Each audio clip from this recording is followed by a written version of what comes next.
Bien, bueno, muy buenas tardes a todas y todos. Vamos a iniciar la ponencia de Eduardo Sánchez, ¿sí?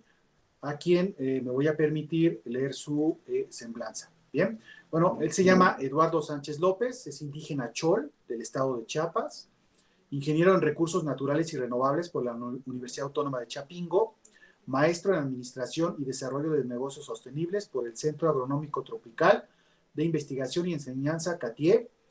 Estuvo colaborando con la Fundación Melipona Maya AC para el desarrollo de la cadena de valor de la miel, Melipona Bichil en Tulum, Quintana Roo.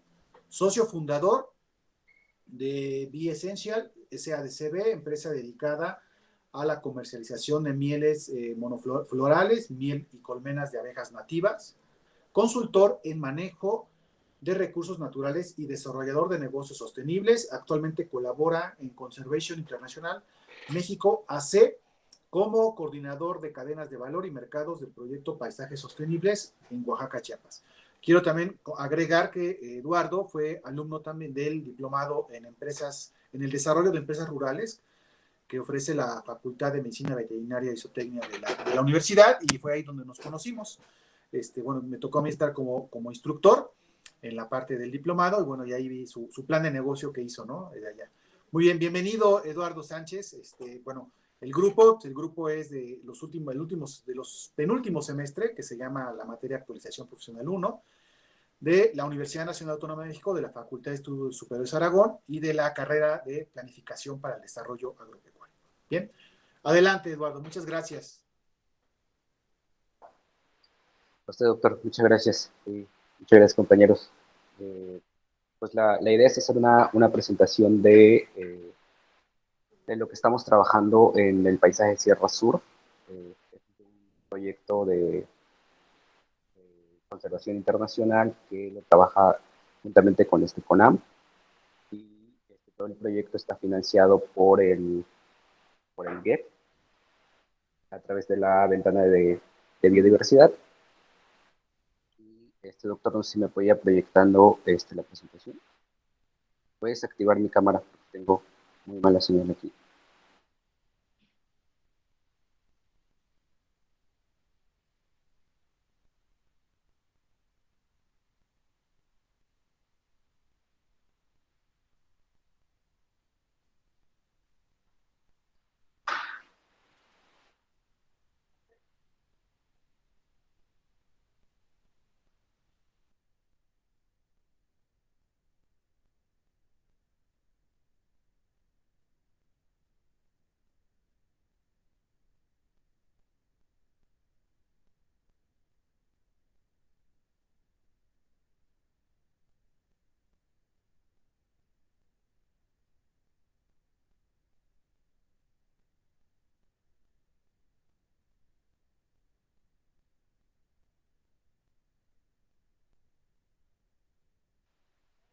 Muchas gracias. Como comentaba, este proyecto surge de la CONAM, quienes son los que realizan el proyecto, redactando todo el proyecto, y de ahí contactan a Conservación Internacional a través de su agencia. Si te puedes acercar un poco, porque se escucha un poco retirado tu sonido. Ok, ¿me escucho mejor? Sí, ya te escuchas mejor. Perfecto. Ok, entonces este proyecto se realiza a través de la agencia implementadora de CIGEF, y en México pues está Conservación Internacional México, quien ejecuta este proyecto ya en cada uno de los paisajes. Y la idea de hoy básicamente es presentar lo que estamos trabajando con una de las organizaciones, que es la UCIRI, del que estuve trabajando su plan de negocios en el diplomado que ya nos comentaba el doctor, y pues también ver los aprendizajes y desafíos que tenemos en la implementación del proyecto con la UCIRI. La siguiente, por favor. En sí el proyecto está trabajando en 3 paisajes que cubre 2.6 millones de hectáreas. Nosotros estamos en Sierra Sur e Istmo de Oaxaca, que es la mancha azul que se ve en el mapa, pero el proyecto también contempla Sierra Madre de Chiapas, la mancha naranja, y toda la costa de Chiapas y Oaxaca, desde Tapachula hasta casi llegando a Guerrero. En total suman las 2.6 millones de hectáreas, que es nuestra área de intervención. Y básicamente busca trabajar con áreas naturales protegidas o con, nosotros le llamamos sitios de primera intervención, que son sitios con bastante biodiversidad y que son potenciales para ir ampliando zonas de áreas protegidas, ¿no? La siguiente, doctor. Y en estas áreas que se han identificado, también se identificaron 15 especies prioritarias para su protección. Y todo lo que se desarrolle en esta superficie tiene que estar contemplando cada una de estas especies. Pero además de estas especies, también se identificaron 8 cadenas de valor, que está en la siguiente. Estas 8 cadenas de valor está, está compuesto por sistemas agroforestales más que nada. Si me apoyo con la siguiente, doctor. Estos sistemas agroforestales son el sistema agroforestal cacao, el sistema agroforestal café, resina y manejo forestal, también está miel, escama, camarón, turismo sustentable y ganadería sostenible. Y es aquí donde nosotros buscamos ligar el trabajo de las cadenas de valor con las especies prioritarias que se encuentran en las áreas protegidas o en los sitios de primera intervención. Básicamente nuestro objetivo aquí es fortalecer la conservación de la biodiversidad que están en áreas protegidas y o corredores biológicos a través del manejo integrado de los paisajes costeros y terrestres, ¿no? En los estados de Chiapas y Oaxaca. La siguiente. Ok, es lo que comentaba del objetivo. La siguiente. Para ello, hemos identificado, el proyecto identificó tres componentes para poder desarrollar este proyecto. El primero de ellos, el componente 1, está totalmente enfocado hacia la conservación de la biodiversidad. Aquí se busca que las propias comunidades, las propias organizaciones que están dentro de estas áreas puedan fortalecer su gobernanza, ¿no? En el uso de la tierra, en el manejo de los recursos naturales que ahí se encuentran. Para ello, también se está desarrollando el ordenamiento territorial, tanto de Chiapas como de Oaxaca, y se está implementando también un monitoreo de especies con miembros de las mismas comunidades y de las organizaciones donde tiene área de influencia el proyecto, ¿no? Y el componente 2 es como un poco más de lo que yo me encargo en el proyecto. Está enfocado en la producción sostenible a través del desarrollo de cadenas de valor cortas y largas con enfoque de mercados.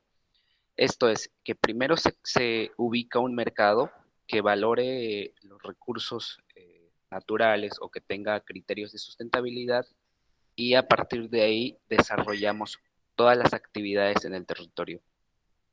Y el componente 3 está enfocado hacia la sostenibilidad financiera. Esto es buscar garantizar la implementación de la metodología del manejo integrado del paisaje en el largo plazo. Aquí básicamente buscamos financiamiento, contrapartidas o alinear proyectos existentes tanto de otras ONGs como de instituciones gubernamentales para su implementación en el paisaje, ya sea a través de ejidos, a través de comunidades o a través de las organizaciones existentes en el paisaje. La siguiente. Y para ello se fijaron algunas metas, ¿no? Por ejemplo, en el componente 1, ahí se busca como meta tener el plan de ordenamiento territorial de las 2.6 millones de hectáreas.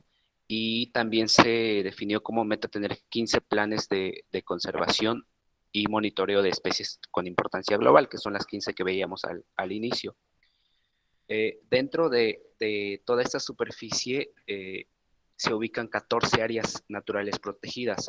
Entonces también se está desarrollando un programa de trabajo de ellos que tiene que evaluar este monitoreo y evaluación, que actualmente están un poco por debajo de 60 puntos y se busca que tengan de 60 a 100 puntos, ¿no? Al finalizar el proyecto.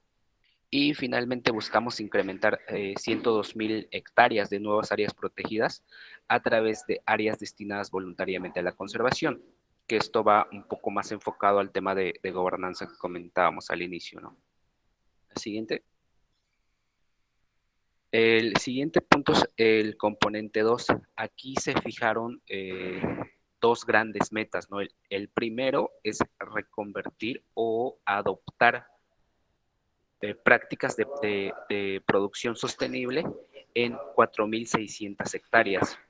Aquí la evaluación se está trabajando a través de un instrumento de la CONAMP, que son los índices de sustentabilidad. Lo primero que hacemos es evaluar a las organizaciones con cuántos puntos están dentro de este índice y fortalecer como las áreas de oportunidad que encontramos de ahí, ¿no? Y con eso se busca pues, tener 4.600 hectáreas.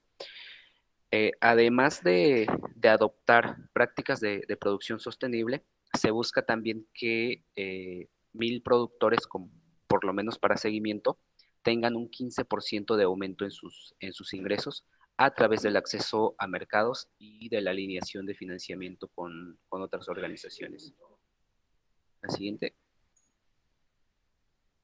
Y en el componente 3, aquí lo que buscamos es alinear 21 millones de dólares de programas existentes del gobierno y del sector privado en los tres paisajes.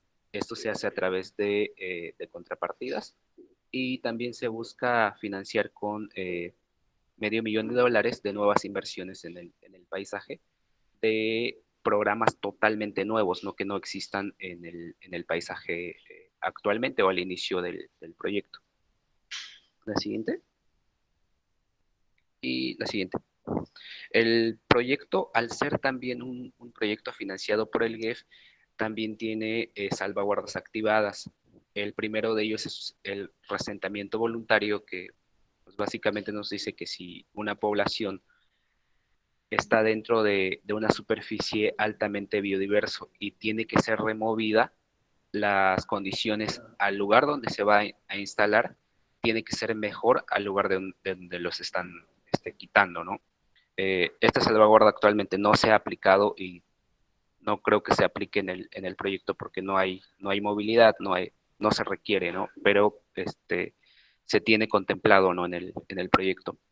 Está también el tema de pueblos indígenas. Dentro de la zona donde trabajamos hay muchas comunidades indígenas y se contempló esto, ¿no? Pueblos indígenas y comunidad afromexicana, ¿no? Aquí lo que se hace es aplicar un consentimiento libre previo informado para todas las actividades que se realicen o que vayamos a realizar dentro del territorio. También tenemos un mecanismo de quejas. Aquí tenemos una hotline para tanto como por correo como por llamada telefónica para todas las actividades que se están realizando tanto con las comunidades, con las organizaciones, como con los socios con quienes trabajamos en el proyecto. Y también tenemos la perspectiva de género. Aquí tenemos como meta integrar por lo menos el 30% de la participación de mujeres dentro de las actividades que se realicen. Y en este tema de perspectiva de género también consideramos la participación de jóvenes y también de adultos mayores. Y finalmente está también la participación de actores claves. Esto es que nosotros tenemos que mapear nuestros actores dentro del territorio, identificar quiénes son los que ya están y los que potencialmente podrían estar actuando en el territorio y considerarlo para todas nuestras actividades. Esas son las 5 salvaguardas que tenemos en específico para este proyecto. La siguiente.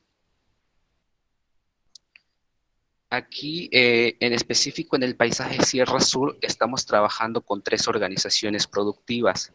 Tenemos a Cafetaleros Unidos de la Costa, con cadenas de valor de cacao, café, guanábana, miel y maracuyá.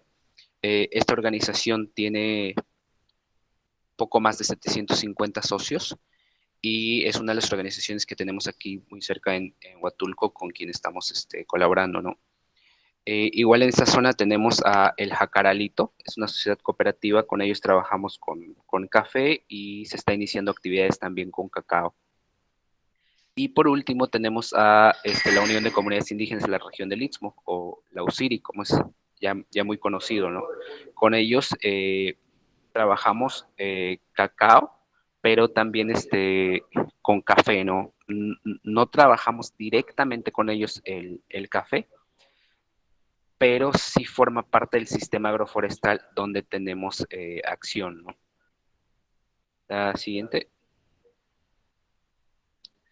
En este caso, para la UCIRI, ellos son la organización más antigua, ¿no? En Oaxaca. Se fundaron en 1982, prácticamente tienen casi 40 años ya trabajando. Participan 17 comunidades y están integrados 1.480 socios en el Istmo. Eh, Estos son socios que aparecen en actas, sin embargo, también tienen muchísimos más agremiados, ¿no? Y los datos ahí si no tenemos exactamente de cuántos son los agremiados que están participando. Eh, Ellos iban bastante bien en café, llegaron a comercializar, a exportar y bastante bien, ¿no? Pero en 2012 fueron fuertemente afectados por la roya del café y también por el cambio climático, llegando a perder hasta el 80% de la producción que tenían de café. Entonces todos los ingresos se fueron ahora sí que en picada, quedaron en números rojos y hasta el 2018 es que empezaron a haber posibilidades de reaccionar, ¿no? De cómo poder continuar con su actividad que tenían y fue que empezaron a plantear como la posibilidad de trabajar con otras cadenas que fueran diferentes al café, pero que también sigan siendo amigables con la biodiversidad, ¿no? Que es uno de los principios que ellos tienen como organización. En ese sentido, en 2019 ellos iniciaron con una plantación de exploratoria, se podría decir, de cacao, y en 2020 es que llegamos nosotros y empezamos a ver toda esta estrategia que ya traían y a ver cómo podíamos incorporarnos nosotros como Conservación Internacional en continuar con esta actividad que ya traían ellos.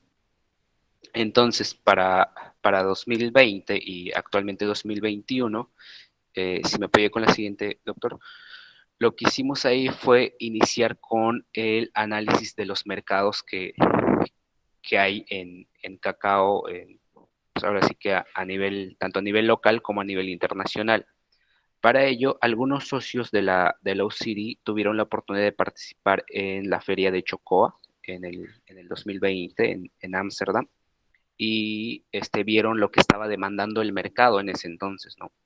Eh, Tuvieron contacto con Darth Hauer, que es una de las empresas que consume o que compra mayor cantidad de cacao en Países Bajos, y a partir de ahí identificamos todas las necesidades que tenían ellos, ¿no? De que querían un cacao fino de aroma, que tenga origen, que cuente una historia, ¿no? Y que además sea amigable con la biodiversidad. Pero también identificamos qué es lo que tenemos en campo en ese entonces, ¿no? Por ejemplo, Darth Hauer nos pide como mínimo 10 toneladas de cacao y la UCIRI actualmente estaba produciendo menos de 1 tonelada de cacao. Entonces tuvimos que hacer el reajuste aquí e identificar cuáles podrían ser nuestras opciones en el corto plazo, en el mediano plazo y en el largo plazo, ¿no? En ese sentido, empezamos a identificar también mercados en la zona a nivel local y nos encontramos con Rito. Rito es una chocolatería en el estado de Oaxaca que también compra cacao, tanto cacao fino de aroma como cacao lavado, ¿no? O cacaos que no cumplen con una calidad pues, estricta, ¿no? de fino de aroma. Y con ellos iniciamos a trabajar este año enviando muestras y trabajando, ¿no? En pequeño. Lo que buscamos con ellos es poder comercializar en el corto plazo, poder desarrollar y poder crecer juntos hasta que tengamos el volumen suficiente para poder llegar a otros mercados, ¿no? En este análisis de mercado también nos encontramos de que Oaxaca es el mayor consumidor de cacao a nivel nacional y de hecho tiene un déficit en el consumo o en la demanda de cacao más bien. Entonces, los mismos miembros de la UCIRI nos proponen la posibilidad de que ellos puedan ser como una empresa que llegue a comercializar su propio cacao en el mediano plazo. Para ello necesitamos obviamente desarrollar infraestructura, desarrollar capacidades para poder tener productos terminados que podamos ofertar al mercado oaxaqueño, ¿no? Entonces, eso es como la meta que tenemos en el mediano plazo y en el largo plazo, pues obviamente llegar ahora sí a comercializar en el extranjero, a, a exportar este cacao, ¿no?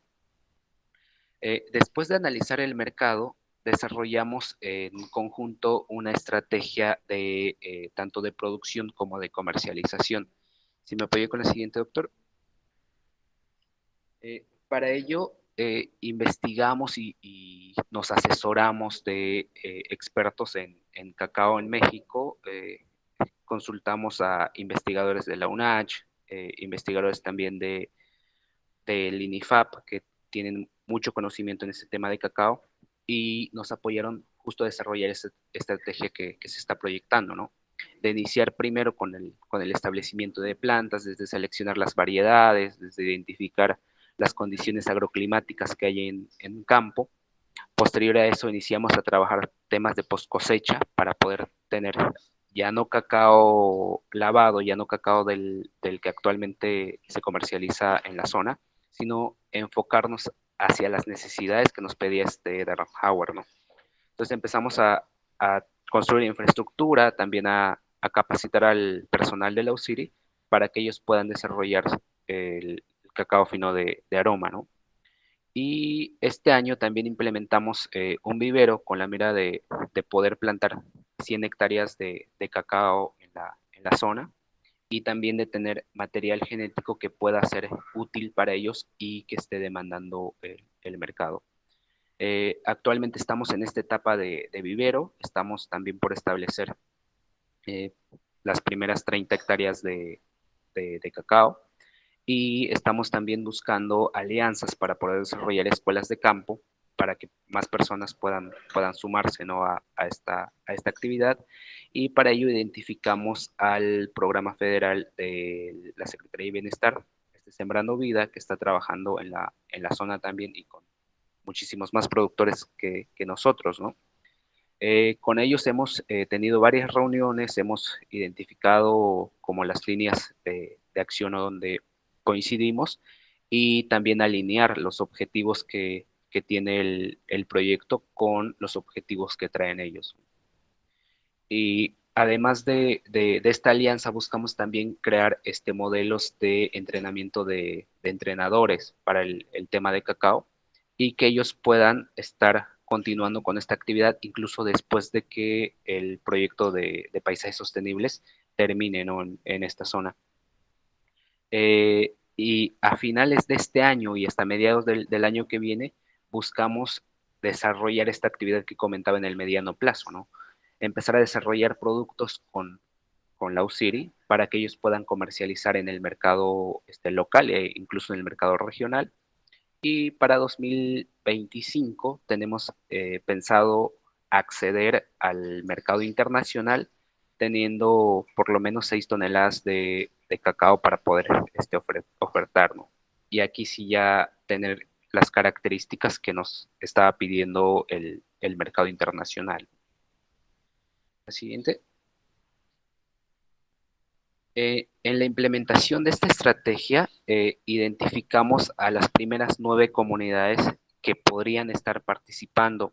Aquí la selección primero fue de las comunidades o los grupos que fueron ahora sí que más afectados por el cambio climático, por la roya, y que también cumplen con las condiciones agroclimáticas para cultivar cacao. En esta primera estrategia están trabajando 120 productores, de los cuales 89 son hombres y 22 son mujeres, ¿no? y nuestra meta es llegar a las 100 hectáreas. Algo importante aquí es que el 90% de la población es indígena, no son zapotecos y mijes de la zona del Istmo, ¿no? Y como ven en la imagen, fuimos a cada comunidad a explicar esta misma estrategia, platicar con ellos cómo pensábamos desarrollar el mercado del cacao, la cadena de valor del cacao, y cómo se iban a sumar ellos, ¿no? Entonces fue totalmente voluntario que cada productor dijo, estoy de acuerdo, yo quiero trabajar con 1 hectárea, yo quiero trabajar con media hectárea, o yo me comprometo con 2 hectáreas. Entonces, a partir de ahí tomamos como la base de datos con lo que actualmente trabajamos, y también en estas reuniones tomamos el consentimiento de ellos, ¿no? De que realmente sean ellos quienes digan pues, si queremos, ¿no? No sea un programa o una actividad que se imponga, ¿no? Y que lo tengan que seguir. La siguiente. Ya en la implementación de esta estrategia también ya hemos dado las primeras capacitaciones en post cosecha, que es la foto de la izquierda, superior izquierda, donde estamos dando las primeras capacitaciones de post cosecha, de empezar a capacitar a personal clave, ¿no? Con 120 personas es mucho como para poder lograr capacitar a todos, pero sí ir identificando quiénes son los que podrían estar llevando a cabo o los que podrían estar enseñando a futuro estas actividades, ¿no? Al igual en campo, hemos dado capacitaciones de siembra, capacitaciones también de manejo de los cacaoteles, y por último, actualmente estamos con el tema de viveros, que ellos mismos lograron construir 2 viveros con capacidad de producir 35,000 plantas por año, y todo esto se logra en una inversión en conjunto. La UCIRI invierte más del 40%, todo lo que es mano de obra y con recursos que hay en la zona, por ejemplo, toda la madera para los viveros, lo está aportando la UCIRI, y nosotros como conservación aportamos en todo lo que es externo, ¿no? Por ejemplo, mallas sombras, cables, todos los insumos que se requieran, además de la capacitación técnica, ¿no? Para la capacitación técnica también contamos con el apoyo de AMCO. AMCO es Agroindustrias Unidas del Cacao, es como la empresa más grande en México en este tema. Entonces tuvimos también reuniones con ellos, buscamos sumarlos a esta estrategia, y pues hasta cierto punto nos han apoyado bastante en las capacitaciones técnicas, ¿no? Que es como un aporte que nos están dando ellos, ¿no? Y la siguiente. En cuanto al acercamiento del mercado, si me apoyo con el siguiente, doctor. En el acercamiento del mercado, aquí hemos ya hecho las primeras reuniones y hemos enviado las primeras muestras con Rito Chocolate. Ahí Rito Chocolate, al ver nuestro cacao, nos recomienda otra de las organizaciones con quienes están asociados ellos, que es Reina Negra, para hacer la evaluación y la prospección en conjunto. Ahí lo que encuentran es que el cacao que tenemos tiene muy buena humedad, tiene muy buena temperatura, pero en fermentaciones donde estamos como que fallando un poco, ¿no? Encontraron granos semifermentados y un poco pizarrosos. Esto que es que el grano no llegó a las temperaturas adecuadas como para considerarse un buen cacao fino de aroma, ¿no? Entonces son como las primeras anotaciones que nos hacen ellos y que tenemos que ir mejorando conforme vayamos avanzando en el desarrollo de la cadena. Y por último nos comentan que nuestro cacao tiene notas frutales y notas florales, ¿no? Parte de lo que nos recomendaban los expertos de la UNACH, que estas notas se obtienen porque los cacaos provienen de sistemas agroforestales y no de plantaciones monocultivas. Y la siguiente. En todo este pequeño camino que llevamos con la UCIRI nos hemos encontrado con varios retos y oportunidades también, ¿no? La primera de ellas es la comercialización en pandemia. Si bien habíamos conseguido como mercados al inicio de la actividad, con la pandemia, pues estas empresas igual dejaron de comercializar con sus clientes finales y este efecto pues lleva el efecto cadena, ¿no? Entonces no tuvimos oportunidad de darle continuidad, ¿no? A estos mercados que ya habíamos conseguido, ¿no? Aquí podemos mencionar, por ejemplo, a Buna, que era uno de los mercados que teníamos como prospecto, pero con la pandemia pues no hubo más avance, ¿no? Porque no tenían salida tampoco ellos, ¿no? Eh, También hemos encontrado el mecanismo de participación, algo que hemos visto aquí que cuando le preguntamos a los productores quién trabaja el cacao en su zona o cómo trabajan el cacao, la mayoría normalmente menciona, pues, yo lo trabajo, y ya cuando uno indaga un poco más y pregunta cómo participa su familia en el desarrollo de la cadena del cacao o en el cacao, ya te van desglosando, ¿no? Las actividades que realizan. Y lo que descubrimos ahí, que en esta cadena participan muchísimo más las mujeres que los hombres en todas las actividades, ¿no? Por ejemplo, por mencionar este desglose, los hombres trabajan la parte de campo, las podas, pero a partir de la cosecha, todo lo que es cosecha, post cosecha, comercialización y todo lo demás, transformación incluso, lo trabajan totalmente las mujeres, ¿no? Pero no es tan visible, ¿no? Este manejo o para ellos no le dan la importancia que se merece, ¿no? Eh, Otro de los retos que hemos encontrado es el acceso a mercados diferenciados. Eh, Actualmente México tiene un déficit en cacao, entonces un mercado diferenciado pues, como tal no existe, ¿no? Es muy poco lo que hay, y los mercados diferenciados que hay ya están como que hasta cierto punto ocupados, ¿no? Ya tienen sus proveedores bien identificados y los volúmenes que adquieren realmente es muy poco, ¿no? Y otro reto en el caso específico de Oaxaca es que el precio del producto es demasiado alto a comparación de otros lugares, por ejemplo, Tabasco, Chiapas, que hemos encontrado que el precio del cacao en esas zonas es de 40 pesos el kilo, siendo que en Oaxaca el kilo del cacao está en 80 pesos, el doble. Y en cuanto a calidad, en Tabasco y en Chiapas tienen cacaos criollos, que teóricamente es de mayor calidad, y en Oaxaca tenemos un poco de criollos, pero también tenemos trinitarios y forasteros, ¿no? Que normalmente se consideran de mayor productividad, pero de un poco menor calidad. Y otro de los retos que encontramos aquí son los tiempos de producción. El mercado nos está pidiendo pues, sí, bastante cacao, 10 toneladas, cuando nosotros tenemos apenas una tonelada, ¿no? Y lo otro aquí es que son cultivos perennes y normalmente tardan de 3 a 5 años para empezar a producir. Entonces es hasta cierto punto complicado hacerle entender a un productor o que ellos realmente te digan, vamos a trabajar totalmente de lleno al cacao y nos esperamos a 3 o a 5 años, ¿no? Es muy difícil que ellos esperen y prefieren buscar cultivos anuales que les dé rendimientos en 6 o en 8 meses.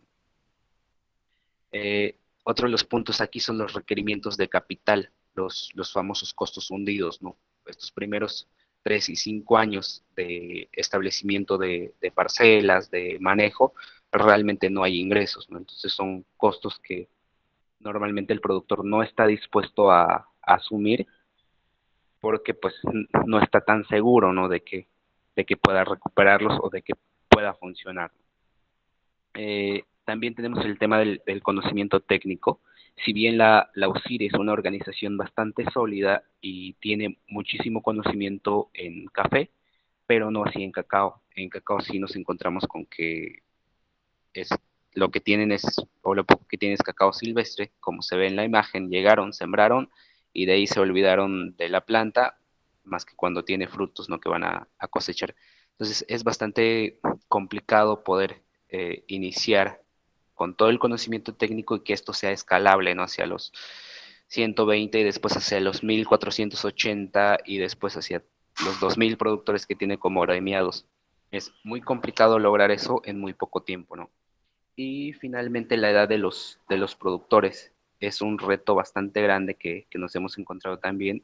La edad promedio de los productores con quienes estamos trabajando es de 60 años. Entonces, sí es un reto que tenemos actualmente que no hemos encontrado como la manera todavía y de ir incluyendo una mayor cantidad de jóvenes, ¿no? Que se interesen en iniciar actividades en campo o en continuar las actividades que llevan sus padres o sus abuelos. La siguiente, siguiendo el tema de retos y oportunidades, las oportunidades que hemos encontrado ahí es que las comunidades se adaptan muy fácilmente a contextos externos, le podría llamar, por ejemplo, este tema de la pandemia, que si bien fue un poco difícil al inicio para ellos, ¿no? De ahora qué hago con mi producto, ahora dónde comercializo mi cacao, ahora dónde comercializo todos los demás productos. Después encontraron como una oportunidad en el mercado local y en ir avanzando en el desarrollo de productos, ¿no? Y finalmente también de adaptarse totalmente a esta nueva normalidad. Eso es como uno de las oportunidades que encontramos. Y la otra es el desarrollo del mercado local. Si bien mencionamos hace rato que Oaxaca tiene el precio muy alto y la calidad pues no tan premium, encontramos que el mercado local realmente está demandando también este producto, ¿no?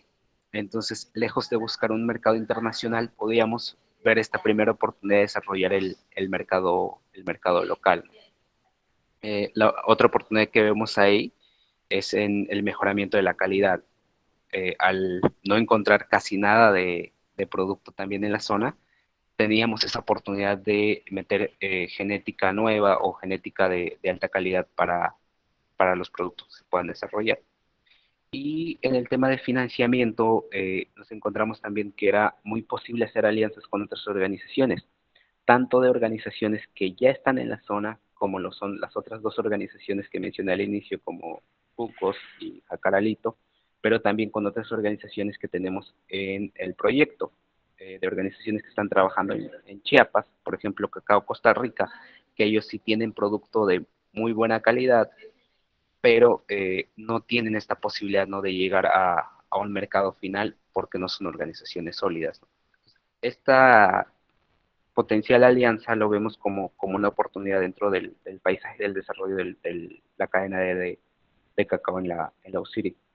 Y finalmente encontramos también una oportunidad en la búsqueda de acceso a financiamiento, actualmente por ejemplo, con un proyecto que está iniciando nuevamente Conservación Internacional, financiado por USAID. Este proyecto se llama Emprendimientos en Paisajes Sostenibles y lo que buscamos ahí es que financiadores, por ejemplo, como Root Capital, México CO2 y, y otras empresas puedan estar financiando actividades en paisajes sostenibles. Entonces, todo lo que hemos desarrollado y actualmente en el proyecto sirve como un preámbulo y también casi como un requisito para que estas organizaciones puedan acceder a este financiamiento que trae este nuevo proyecto. También hemos identificado, por ejemplo, a la SADER, que ha estado desarrollando actividades de un programa que se llama Producción para el Bienestar. Lo está trabajando también en la zona y que pues de inicio no habíamos identificado, ¿no? Pero que actualmente están impactando con los mismos productores. Y finalmente el programa de bienestar, que ya comentaba al inicio del programa Sembrando Vida, que también aporta y alinea totalmente sus actividades con los que traemos nosotros, ¿no? Y finalmente también encontramos ahí una oportunidad con la Secretaría de Comunicación y Transportes para instalar antenas de Internet en las comunidades y en las zonas donde estamos trabajando, ¿no? Si bien parte de estas aportaciones no son directamente a la organización, sí llegan a beneficiar en su mayoría a los productores con quienes trabajan ellos, y también se alinea con todas las actividades que ya nosotros teníamos identificado, ¿no? Finalmente también encontramos una oportunidad en desarrollar modelos de capacitación, esto que nosotros le llamamos TOTs o entrenador de entrenadores, para poder capacitar a jóvenes y sobre todo a agentes de cambio, ¿no? Que puedan llevar las actividades cuando ya no exista o cuando los proyectos como la que tenemos nosotros ya no puedan estar trabajando en la zona, ¿no? En este sentido hemos identificado como tres grandes áreas que se deben de cubrir.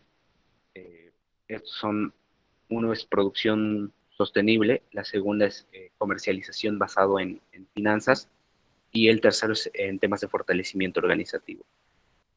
Y aquí también identificamos los temas de inclusión y equidad como una oportunidad para visibilizar, ¿no?, el trabajo no solo de hombres, no de dueños de la tierra, sino también de todos los que participan en la cadena, tanto los jóvenes como las mujeres. Son como los principales retos y oportunidades que hemos encontrado en estos 2 años que hemos estado trabajando con la UCIRI. Y la siguiente.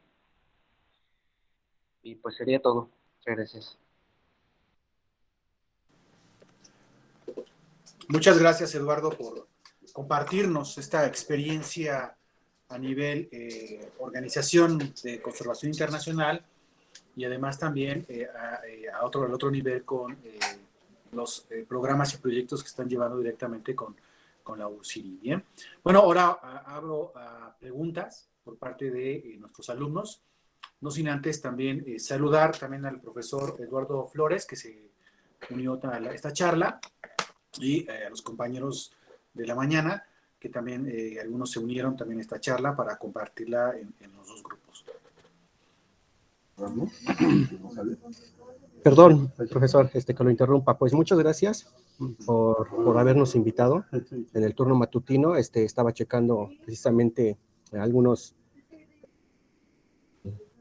la relación de alumnos que se conectaron, obviamente del turno matutino, y veo que hay un mínimo asistencia de parte de los chicos de la mañana. Pero bueno, esperemos que los que entraron, pues precisamente lo que hemos estado platicando en las clases precisamente, y que viene a complementar esta actividad referente a todos los programas que hemos estado revisando, en la de las instancias federales y también de algunos programas de organizaciones no gubernamentales. Entonces yo creo que, perdón si me queda un poquito el uso de la palabra, precisamente quiero recalcar aquí y darle las gracias también al ponente, porque esto complementa de alguna manera la formación en materia de la actualización profesional, ¿no?, que es el fin de esta asignatura. Y precisamente vemos que aquí nos da una plática acerca de la conservación, ¿sí?, de la conservación de especies, además de pues implementar lo que son las cadenas de valor. Hace tiempo, cuando todavía existía la asignatura del taller de integración profesional, compartiendo con los profesores, el maestro Bernardo, la profesora Isabel y la profesora María Luisa Calzada, en una práctica de hace 2 años, precisamente visitamos ahí en la zona, creo que era de la Mixteca, oaxaqueña, y fuimos a Santa María Yucuiti, en Tlaxiaco. Y precisamente también fuimos a ver ciertas comunidades, y estas comunidades también trabajan lo que es el café. Y ellos están organizados a través de la CEPCO, que es una coordinadora estatal también para la productora de café en esta región. Por lo que vi en la presentación de nuestro ponente, es que la UCIRI es una organización también cafetalera, pero que data del año de 1982. Y el CEPCO nosotros tenemos como dato que surgió en 1989. Entonces vemos precisamente que ellos se establecieron primero y estaban trabajando toda esta cuestión del café con las comunidades aledañas, y pues obviamente esto ha implementado digamos, una actividad productiva en donde el cual también precisamente vemos que la participación de la mujer actualmente es fundamental. La participación de la mujer juega un papel importante dentro de estas actividades actualmente, precisamente vemos la actividad de migración que está muy presente y pues ellas, femenino, pues es el que se queda al frente de estas actividades, ¿no? Entonces, es un panorama muy general y de verdad que yo creo que complementa un poco en mi perspectiva todo lo que hemos estado trabajando en el taller matutino y precisamente vemos todas las posibilidades que tenemos como planificadores de incursionar en estos ámbitos, ¿sí? No solamente en las instituciones federales, en las instancias federales, sino que vemos otras oportunidades en los organismos no gubernamentales o en asociaciones productores, pues precisamente que el perfil del planificador creo que está idóneo para estas actividades, ¿no? Entonces, agradezco mucho la invitación, de nuevo, profesor, y al ponente también le agradezco muchísimo por darnos esta plática. Gracias.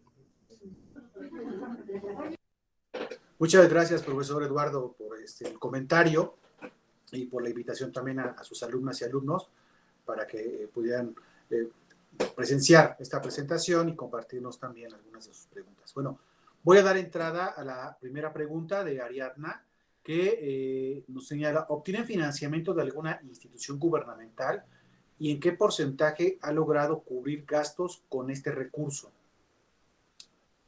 Eduardo.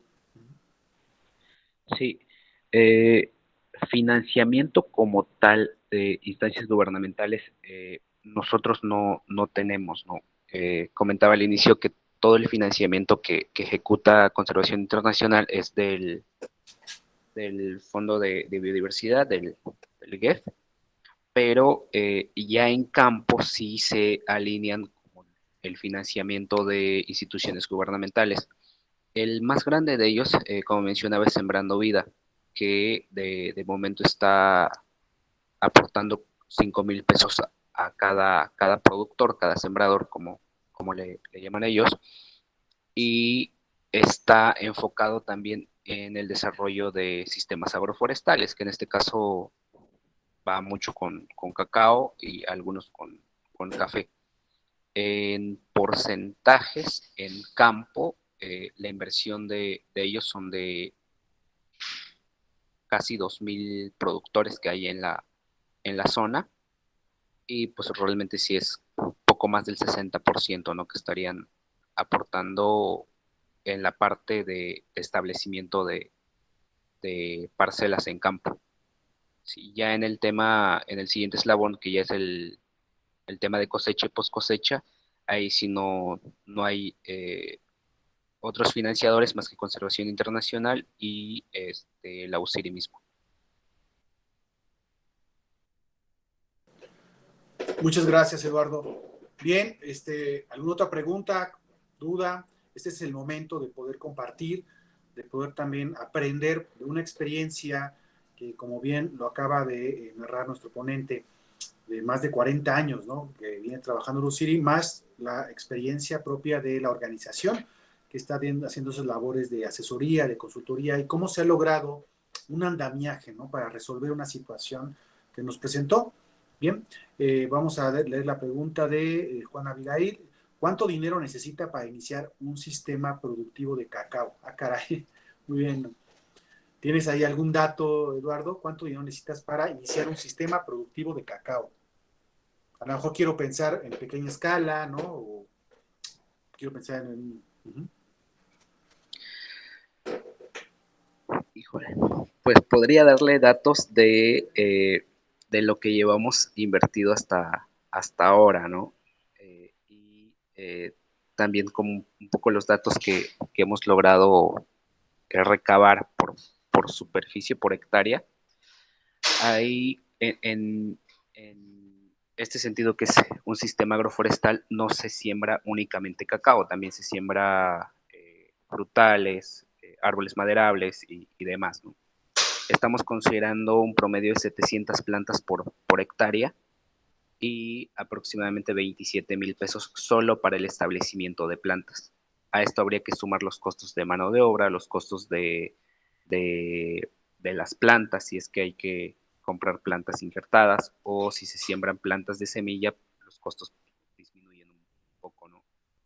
En cuanto a lo que hemos invertido nosotros, por ejemplo, para la producción de las 30,000 plantas que estamos pensando para 30 hectáreas, hemos logrado invertir poco más de 650,000 pesos.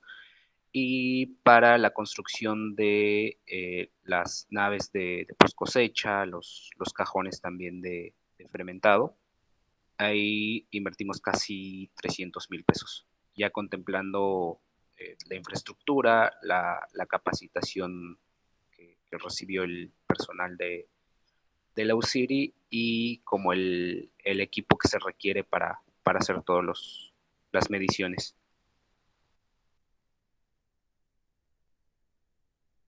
Muchas gracias, Eduardo. Bueno, ya nos dio un panorama más o menos de la inversión inicial, ¿no?, que se necesita para este tipo de actividad. Eh, Otra pregunta de Ariadna dice, ¿cuánto tiempo fue necesario para recuperarse o cómo afrontaron la afectación por la roya que mencionaba? Bueno, ya comentaba un poquito, ¿no?, sobre la presentación, Eduardo. No sé si alguna cosa puntual en cuanto al tema de cómo afrontaron esta afectación, algo que no hayas ubicado por ahí, Eduardo. Sí, quizá mencionar ahí que actualmente la UCIRI no ha llegado al 50% de su máximo histórico, ¿no? Entonces, podría decir que no se ha recuperado ni en un 50% de lo que llegó a afectar la roya. Gracias, Eduardo. Bien, sí, Mario, puedes abrir tu micro para hacer pregunta. Nada más, ahorita voy a leer la pregunta de Gabriel. ¿Hicieron cambios con respecto a las prácticas ante los rezagos de cambio climático? Y ahorita me parece que Mario quiere hacer una pregunta con micrófono. Ok. Entonces, Sí hay cambios. La primera de ellas es el cambio en cultivo, que sobre todo en las zonas bajas, donde se sembraba café, actualmente está todo el cambio a o a cacao o a ganadería. Y pues es donde nosotros preferimos que sea cacao, ¿no? Porque tiene el mismo sistema agroforestal y se mantienen los servicios ecosistémicos. Y quizá el problema más grande que tenemos ahí en cambio climático es que se sigue incrementando nuestra superficie que podría llegar a tener cambios. Y el otro cambio que hizo la UCIR es que anteriormente no clasificaba del todo el café, sino que ellos buscaban un mismo precio a través del comercio justo con todos sus cafés. Actualmente están pensando en trabajar cafés de especialidad, ya considerando la altitud que hay sobre el nivel del mar en sus parcelas. gracias. Mario, ¿quieres hacer tu pregunta a micrófono abierto? Sí, profe, pero antes de mí, seguía mi otro compañero Mario. Perdón, sí. Tiene Mario Arián, nos dice, ¿tiene algún valor agregado el cacao o el café? Me refiero con respecto a la presentación o algo, ¿no? Creo que va por ahí. Actualmente llegan a un producto terminado, que es este chocolate de mesa y chocolate en polvo, pero pues es en volúmenes muy pequeños, ¿no? Estamos hablando de 4 kilos, 5 kilos. Ya en volumen, el valor agregado se estaría logrando con todo lo que es post cosecha, de un cacao lavado a un cacao fermentado, que los cacaos fermentados se consideran cacaos finos de aroma, siempre y cuando cumplan con ciertas características, ¿no? Eso sería como el valor agregado que se estaría buscando en el proyecto. Bien, gracias. Ahora sí, Mario Andrés. Sí, gracias. Buenas tardes, Eduardo. En cuanto al tema de salvaguardas activas que nos mencionabas, que me parece que lo llevaba a cabo la GEP, en cuanto al reasentamiento involuntario, ¿hay algún apoyo u orientación jurídicamente a las personas desplazadas, por ejemplo, en obtener algunos títulos de la propiedad? Y si se les da, por ejemplo, la misma superficie que estaban ocupando. En caso de que existiera este reasentamiento involuntario, sí se contemplaría todo eso, ¿no? De que tengan orientación jurídica, de que en el sitio donde vayan a quedar estén en mejores condiciones que de donde estaban, ¿no?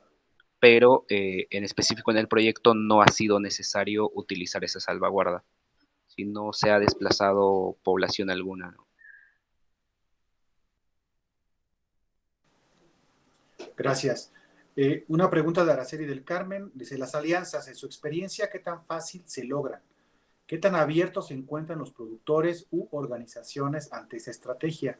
¿Y qué factores ha notado que intervienen en la decisión?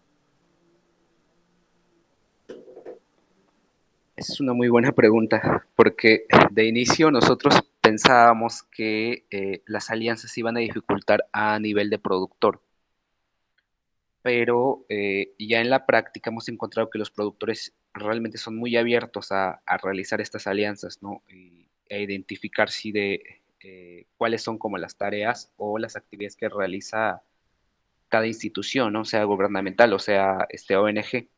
Aquí lo que se nos ha dificultado es más en alinear como las actividades y los lineamientos con instituciones gubernamentales sobre todo.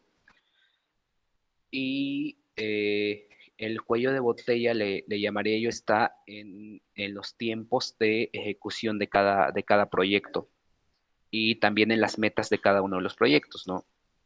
Que algunas instituciones tienen muy identificados cuáles son las actividades que van a realizar y no pueden o no es tan fácil adaptar como estas metas o los indicadores que siguen ellos y mucho menos los tiempos, ¿no? No coincidir en tiempos, no coincidir en metas son como las principales dificultades que hemos encontrado.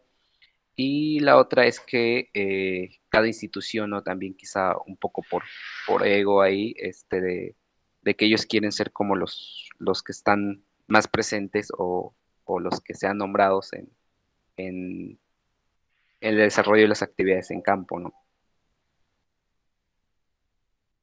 Claro, bien. Zaira nos pregunta, menciona sobre la cadena de valor del escama. ¿Cuál es el mercado principal de esta y cuáles son sus principales usos? El tema de escama lo trabajan nuestros compañeros de Costa y hasta donde he escuchado de ellos es que actualmente están comercializando con Green Corner. Es como el mercado principal que tienen actualmente en México y se han enfocado mucho a trabajar con un criterio que desarrolló SEI Colombia, pero se está iniciando a aplicar en México, que se llama Eco Gourmet. Es como una evaluación que están trabajando ellos de identificar que realmente esta producción sea sostenible y pueda ser comercializado sobre todo con restaurantes. Es el principal mercado que están buscando y con Ocean Outcomes, que son los que están apoyando esta cadena de escama. Y en cuanto a qué tipos de escama están trabajando, en Chiapas están trabajando sobre todo con robalo. Bien, gracias. Zaira ya está. Eduardo Antonio Hernández nos pregunta, ¿no han tenido amenazas con las áreas naturales protegidas? Es decir, algún tipo de caza ilegal o sobreexplotación de los recursos naturales.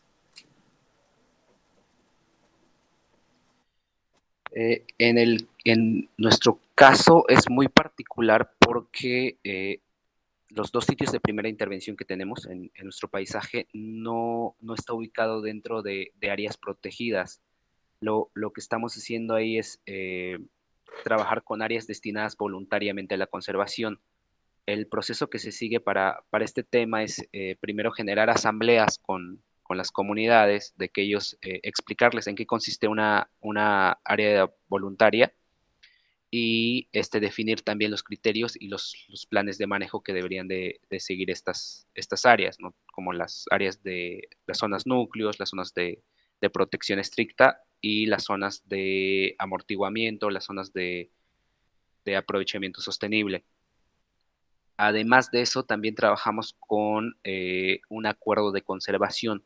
Un acuerdo de conservación también se realiza de manera participativa con los mismos pobladores, donde primero identificamos como los objetos de conservación que son importantes para ellos, tanto objetos de conservación naturales y también de bienestar humano, ¿no? Que son importantes para ellos.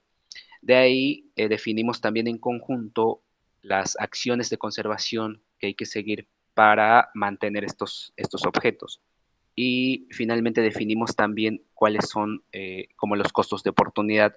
Dentro de estos costos de oportunidad viene todo este tema, ¿no? De contaminación o vertir agua contaminada a los ríos, de cacería ilegal o de expansión agrícola, todos los temas, ¿no? Que no queremos que ocurran. Y de ahí definimos también un paquete de beneficios.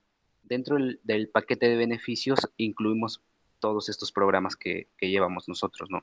Y finalmente, las organizaciones y los socios nos firman este acuerdo de conservación, donde nos dicen estamos puestos a cuidar el ecosistema, a evitar la cacería, sobre todo en esta zona, evitar la cacería del jaguar por conflicto jaguar con ganado. Y nosotros nos encargamos de que este paquete de beneficios sea efectivamente aplicado en la zona. Así es como lo hemos manejado. Muy bien, gracias. Mario Andrés nos vuelve a preguntar, ¿cómo calificaría la respuesta de SADER en cuanto a la proyección que ustedes tienen en establecer escuelas en relación con el programa federal Sembrando Vida y cómo impacta en la migración juvenil esta estrategia?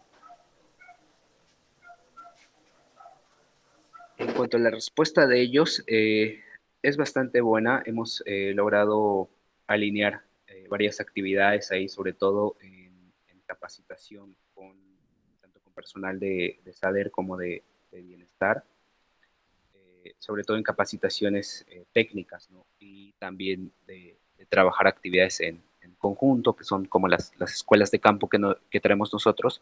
Ellos traen un tema que se llama Centros de Aprendizaje Comunitario. Entonces, lo que buscamos aquí es crear sinergias y no duplicar actividades, ¿no? Y en cuanto a la migración, sí impacta, pero su impacto realmente es mínimo.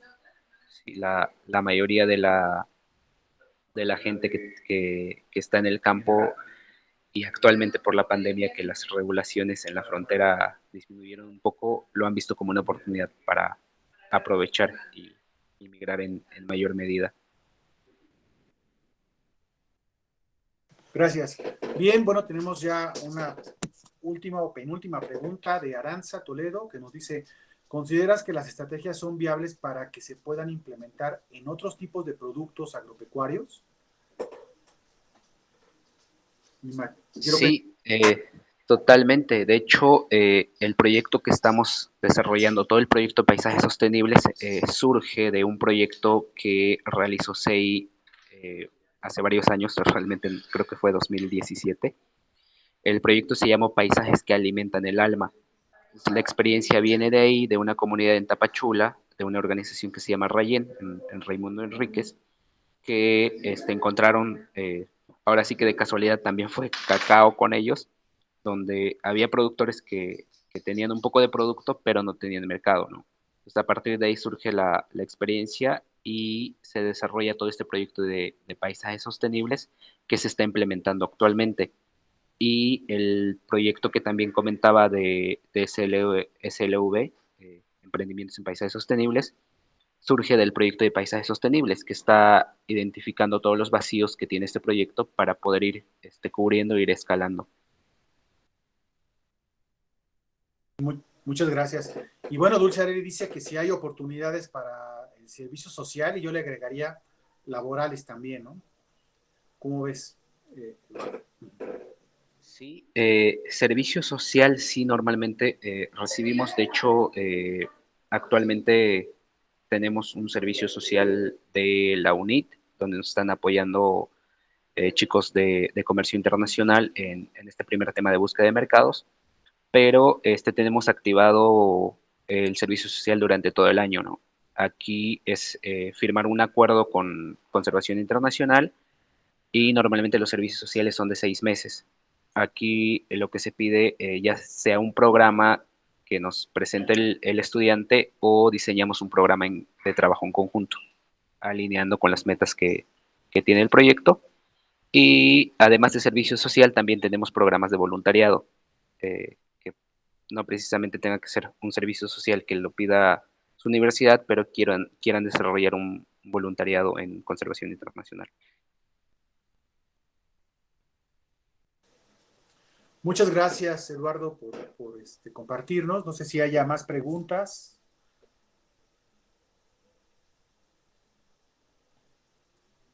¿No? Bueno, pues bueno, vamos a ir cerrando y pediría al profesor Eduardo Flores si quiere hacer un comentario final. Muchas gracias, profesor. Sí, últimamente cerrar, más bien yo creo que todavía a nosotros nos quedan, yo no sé si los chicos quieran seguir preguntando, pero yo todavía tengo algunas dudas. Pero bueno, no es la idea, ¿no? Que yo los pregunte. Creo que aquí la intención es que precisamente los alumnos o los chicos pues tengan esa curiosidad para preguntar, indagar acerca más de estos temas. Digo, para mí es importante ver precisamente lo que se está realizando en otros estados, precisamente con comunidades, con ejidos, con productores de diferente escala, y precisamente vemos que hay proyectos que están implementándose en estas regiones precisamente para desarrollar la actividad productiva, ¿no? Como les comentaba, yo afortunadamente he visto todos el sistema producto café en Oaxaca, lo hemos visto en una ocasión también cuando fuimos a Nayarit, y creo que son condiciones muy diferentes. ¿Sí? No podemos homologar estas actividades productivas en regiones tanto en el sur como en el noreste, ¿no? O en el norte, aquí con el estado de Nayarit. Pero son situaciones muy diferentes y en el cual pues precisamente vemos que esas diferencias pueden marcar ciertos rumbos o determinan caminos que los productores de alguna manera si les conviene o no.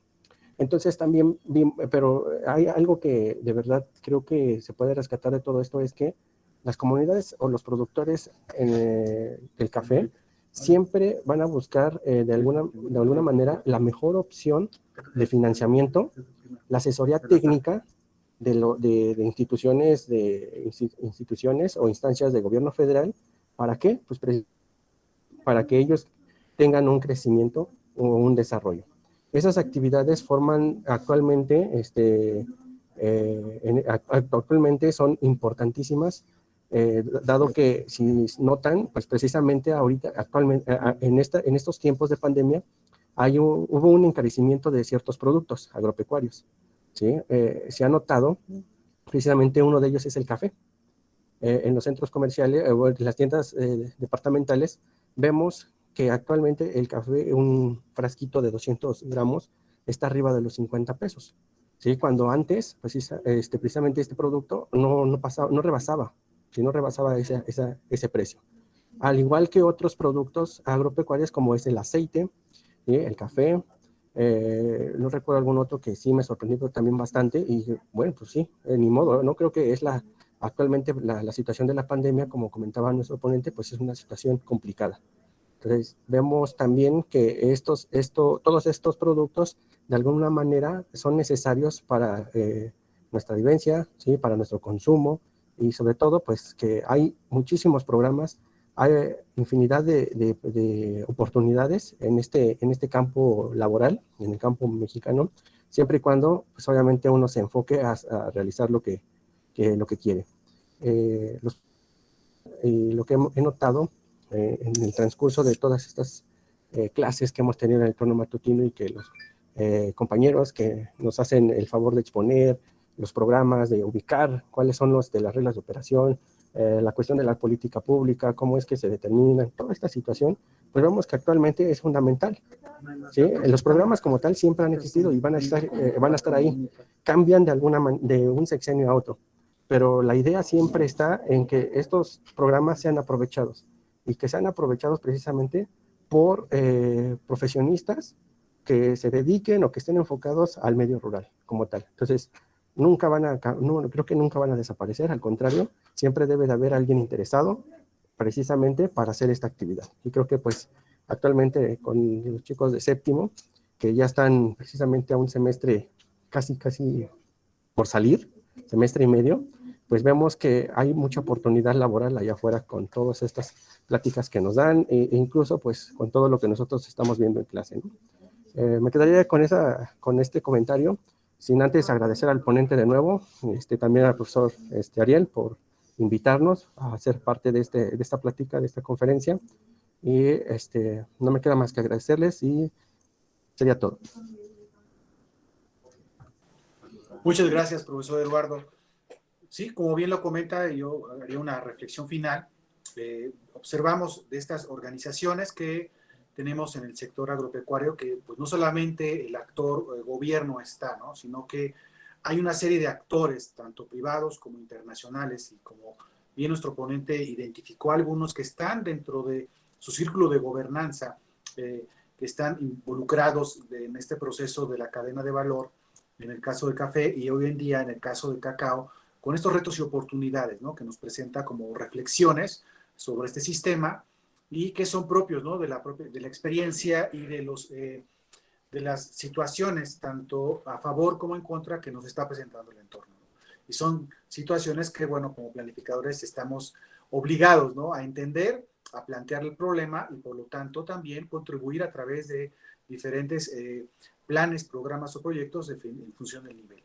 Bien, pues bueno, yo le agradezco mucho a Eduardo Sánchez, ese tiempo que nos dedicó de compartirnos esta experiencia, y antes de despedir y cerrar la sesión, quisiera también presentar su reconocimiento.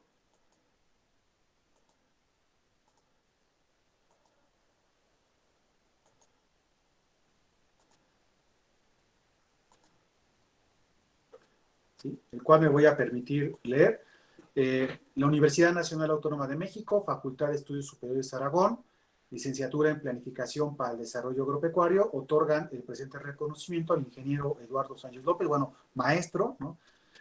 Técnico de paisaje, unidad del proyecto GEP de Paisajes Sostenibles de Oaxaca, Chiapas, en Conservación Internacional México, por su participación en la Unión de Comunidades Indígenas del Istmo de Tehuantepec y el Cacao, Aprendizajes y Desafíos, dirigida a alumnos del quinto semestre de la asignatura de actualización profesional. Bueno, aquí creo que hay un error, que es ya séptimo, realizado el 13 de octubre por mi raza hablar el espíritu, la fuerza de la tierra al servicio de la nación, Nezahualcóyotl, Estado de México, 13 de octubre. Muchas gracias, y lo firma nuestra jefa de carrera, la licenciada Estela Huerta Álvarez, jefa de carrera de Planificación para el Desarrollo Agropecuario. Pues te agradecemos mucho, Eduardo, esta participación. Si hay algún detalle también que quieras que corrijamos en el tema del reconocimiento, con mucho gusto me lo saber. Y pues esperamos que estemos en una segunda sesión, ojalá tengas el tiempo para podernos compartir otra de tus experiencias. Y te agradecemos mucho. También informarles al grupo, ¿no? También, y hacerla extensiva la invitación al grupo del profesor Flores, que en 15 días o 3 vamos a tener otra plática sobre turismo agroalimentario, que va a estar impartida por un profesor de la UAM, de la Universidad Autónoma del Estado de México, y cómo se está viendo allá el tema del turismo, ¿no? De la Escuela de Turismo del Estado de México en temas de agroalimentarios, ¿vale? Bueno, pues les agradezco mucho al maestro, y bueno, pues me quedo ahorita con el grupo, y bueno, también a Eduardo. Gracias. Muchas gracias, doctor. Por ahí dejo mis datos en el chat por si alguien está interesado en servicio social o... Sí, qué bueno que nos das los datos, por favor. Sí, para que vea ahí alumnos interesados en servicio. Ese tema del voluntariado es muy interesante, ¿eh? Aquellos que tengan el tiempo y que deseen llevar, pues es una entradita hacia actividades ya de experiencia práctica, ¿no? Y sin duda, conservación pues tiene mucha experiencia en ello.